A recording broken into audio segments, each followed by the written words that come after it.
Ben McKee and West Rucker, Go Vols 24/7 here inside of Bridgestone Arena with our full court press following Tennessee's 70-65 win over the top-seeded Auburn Tigers here at the SEC tournament.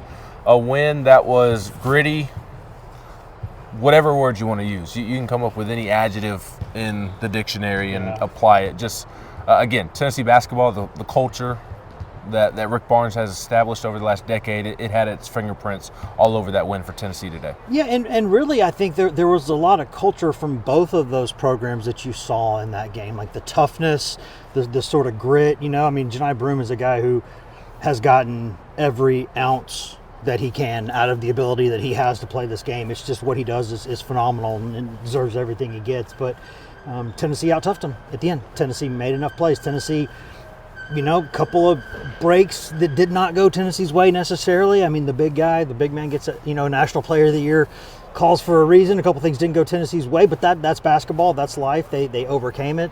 They got thank goodness for a replay review that got a couple of OB's calls overturned that would have been hugely controversial if that hadn't happened. But, they go 25-27 to the free throw line. They hadn't been doing that much lately. They just they got the stops they needed. They denied Broome at the rim a couple times big late in those games. They relied on who they are. They did, and the reason they were able to overcome all of that, I feel like, is because of Zakai Ziegler's leadership. Rick Barnes raved about Zakai's leadership in his post-game press conference, saying that he was essentially taking over the timeouts and saying, hey, we're going to do this, we're going to do that, this is what's coming, that's what's coming. And what Zakai was saying, Rick said, was exactly how the game played out. And, when it was nip and tuck and Auburn was making its run after Tennessee made its run, Zakai got in the huddle and grabbed the bull by the horns and calmed the waters. Yeah, I mean, and to me, it was in little situations too, like it was on that goal, the far one over there, I believe, and it was there's 3:35 or so left, 3:38. Auburn had gone on that 10-0 run. Auburn has the ball.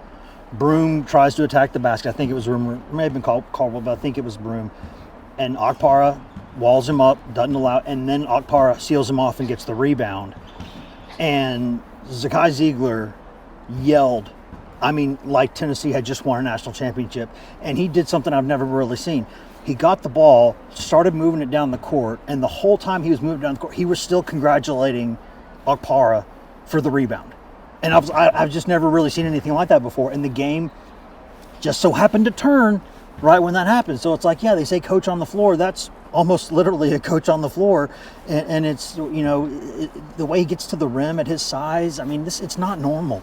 He's an unbelievable player. And it's just, the number 5's already in the rafters at Tennessee, and it's going to be. But, maybe in smaller font, put Ziegler underneath it, man. He's just everything this program's about. He is, and fitting that Chris Lofton was sitting courtside at the game this afternoon as well. Pretty much everybody who played today made an impact. Igor Milicic did not have his best game, but he did knock down a couple of shots early in the game that were critical. Those first 7 minutes or so, that was just phenomenal basketball, college basketball at its best to start the game here.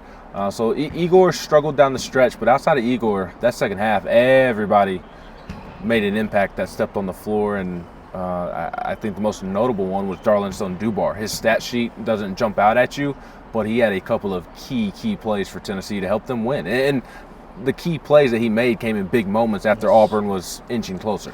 It's like sometimes he dusts off that whole, I've scored 1 million points in my college basketball career stuff. You forget that, but how excited everybody was when he was coming in the first place, because he's a guy who, at the end of the day, is a 6'8" bull who, when things aren't going well offensively, you can space the floor a little. He's probably stronger than whoever the guard is guarding him, and you just take him to the rim and try to put the ball up. And if you leave him open, he can hit a 3 in your face too, and he's not afraid of any shot at any time. So, that was big. Milicic, Caldwell's a tough matchup for him physically. There were just times where he just got bullied for the ball. Like that was he's strong, but the other guy's stronger, and he got the board. So tough day for him, and he didn't play a lot of minutes because of it. But the stuff Dubar did made up for it. Tennessee's performance at the free throw line made up for it. Okpara did not score, but had 9 rebounds and had a huge impact on this game. Auburn did really well at shutting off a lot of the stuff Tennessee wants to do. We didn't see one successful lob, I don't think, this whole game.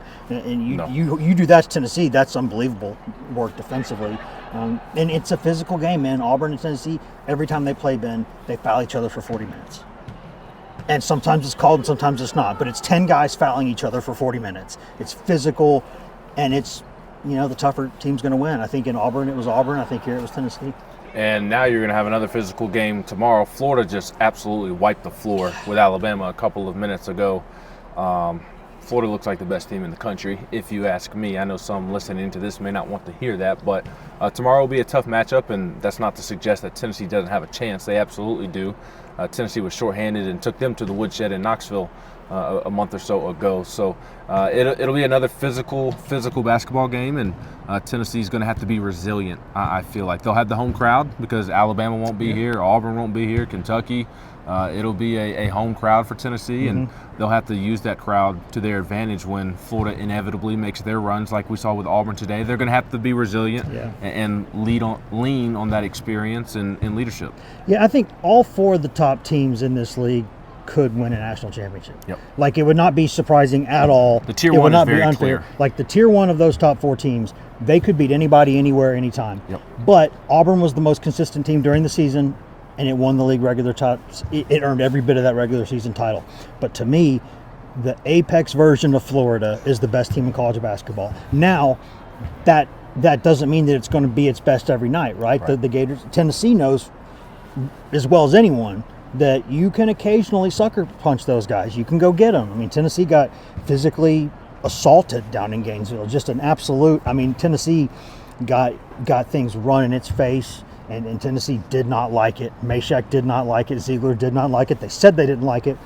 And then they went out there and backed it up with 6 scholarship players basically, kicking Florida right in the teeth. Yep. So Tennessee can go get in the trenches and fight those guys and beat them. But if both teams play their best, I think Florida wins. But, Tennessee can go out there and beat them. Yeah, maybe Rick should call up Tony V and ask him for his secrets on how to beat Florida, because a couple of minutes ago, Tennessee baseball also locked up a very impressive series win on the diamond as well. Patrick Brown has full coverage of that up at the site at GoVols247.com. And of course, we've got plenty of Tennessee basketball coverage up at the site as well. He's Wes Rucker. I'm Ben McKee.